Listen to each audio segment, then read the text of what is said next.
കോഴിക്കോട് ജില്ലയെ പ്രതിനിധീകരിച്ചുകൊണ്ട് സംസ്ഥാന തലത്തിലേക്ക് തെരഞ്ഞെടുക്കപ്പെട്ടിരിക്കുന്ന ടീം കോഡ് നമ്പർ 23.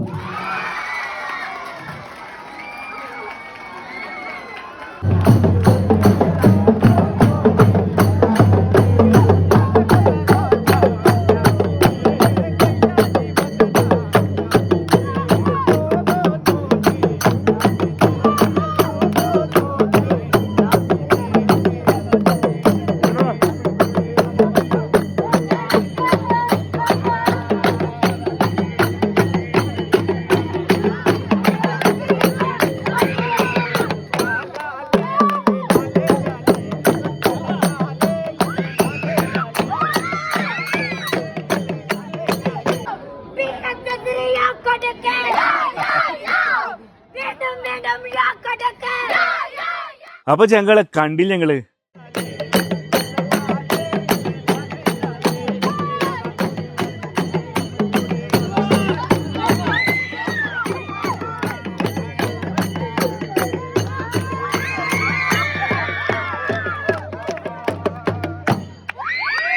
ആരവാണ് കാണുന്നത്.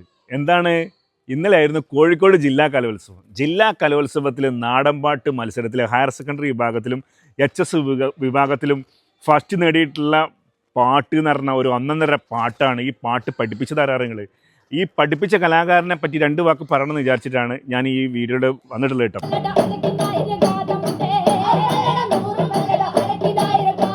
പ്രത്യേകിച്ച് എന്താ പറയാൻ കാരണം വെച്ചാൽ പുള്ളിക്കാരൻ എല്ലാ വർഷവും കൊണ്ടുവരുന്നത് വ്യത്യസ്തമായ പാട്ടാണ്. അത് അദ്ദേഹത്തിൻ്റെ പാട്ടാണ്.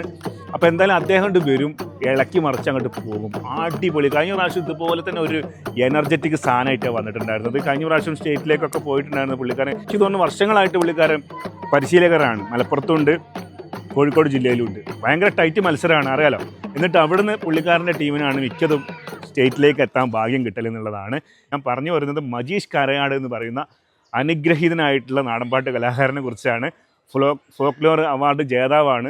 എല്ലാം കൊണ്ടും നല്ല ഒരു എന്താ പറയുക അസാധ്യ കഴിവ് കൊണ്ട് കുട്ടികളെ പരിശീലിപ്പിക്കുന്ന കാര്യത്തിലാണെങ്കിൽ 100% പെർഫെക്റ്റായിട്ട് പഠിപ്പിക്കുകയും അതിലൂടെ നല്ലൊരു റിസൾട്ടും കൂടി കാണുമ്പോൾ നമുക്കൊരുപാട് സന്തോഷമാണ്. ഒരുപാട് പുള്ളിക്കാരൻ്റെ പാട്ടുകൾ ഇഷ്ടപ്പെടുന്നത് കൊണ്ട് എനിക്ക് പറയണം തോന്നിയത് കൊണ്ടാണ്. അപ്പോൾ എന്തായാലും ഈ വർഷത്തെ കോഴിക്കോട് ജില്ലാ കലോത്സവത്തിൽ പുള്ളിക്കാരൻ പഠിപ്പിച്ചിട്ടുള്ള പാട്ടിനായിരുന്നു HS-ലും ഹയർ സെക്കൻഡറിയിലും ഫസ്റ്റ് കിട്ടിയിട്ടുണ്ടായിരുന്നത്. മലപ്പുറത്തും നമുക്കറിയാം, മലപ്പുറം ജില്ലയിൽ എന്ന് പറഞ്ഞിട്ടുണ്ടെങ്കിൽ കൊട്ടുകര സ്കൂളിലൊക്കെ തുടർച്ചയായിട്ട് ഇപ്പോൾ അദ്ദേഹമാണ് നടൻപാട്ട് പരിശീലകനായിട്ട് എത്തുന്നത്. അദ്ദേഹം പഠിപ്പിച്ച കുട്ടികൾ ഈ പറഞ്ഞ പോലെ തന്നെ കഴിഞ്ഞ വർഷം അടക്കം സ്റ്റേറ്റിലേക്ക് പോയിട്ടുണ്ടായിരുന്നു. ഈ വർഷവും സബ് ജില്ലയിൽ ഫസ്റ്റ് അടിച്ചിട്ടുണ്ട്, കൊണ്ടോട്ടി സബ് ജില്ലയിൽ HS വിഭാഗത്തിൽ. അപ്പോൾ നമുക്ക് എന്ത് ചെയ്യാം, ഇനിയിപ്പോൾ നമ്മൾ മലപ്പുറം ജില്ലാ കലോത്സവമാണ് വരുന്നത്. അവിടെയും നാടൻ പാട്ടിന് മാറ്റുരയ്ക്കാൻ വേണ്ടിയിട്ട് മജീഷ് ഏട്ടൻ്റെ ടീമുണ്ടാവും. 20ഓളം ടീമുകളായിരുന്നു കേട്ടോ കോഴിക്കോട് ജില്ലയിൽ ഓരോന്നിലും ഉണ്ടായിരുന്നത്. അതിനെയൊക്കെ മലർത്തി അടിച്ചുകൊണ്ടാണ് മജീഷ് ഏട്ടൻ എന്ന അനുഗ്രഹീതനായിട്ടുള്ള നാടൻപാട്ട് കലാകാരൻ പരിശീലിപ്പിച്ച കുട്ടികൾ വിജയക്കൊടി നാട്ടിയിരിക്കുന്നത്. എന്തായാലും ഒരുപാട് സന്തോഷം മജീഷ് ഏട്ടാ.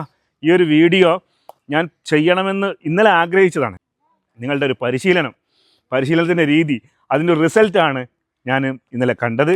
എന്തായാലും ഒരുപാട് സന്തോഷമുണ്ട്. ഇനിയും മലപ്പുറം ജില്ലയിലും ഇതുപോലെ തന്നെ ഹയർ സെക്കൻഡറി വിഭാഗത്തിലും ഹൈസ്കൂൾ വിഭാഗത്തിലും വലിയ രീതിയിലുള്ള ഒരു വെന്നിക്കൊടി പാറിക്കാൻ പ്രിയപ്പെട്ട മജീഷ് ഏട്ടന് സാധിക്കട്ടെ. മജീഷ് ഏട്ടനെ കുട്ടികൾക്ക് സാധിക്കട്ടെ. HS ഹയർ സെക്കൻഡറിയിലും കോഴിക്കോട് ജില്ലാ കലോത്സവത്തിൽ വിജയിച്ച എല്ലാ കുട്ടികൾക്കും എൻ്റെ ഹൃദയം നിറഞ്ഞ ആശംസകൾ നേരെയാണ്. അപ്പോൾ നമുക്ക് സ്റ്റേറ്റ് കലോത്സവത്തിൽ കാണാം അല്ലേ മക്കളെ, അല്ലേ?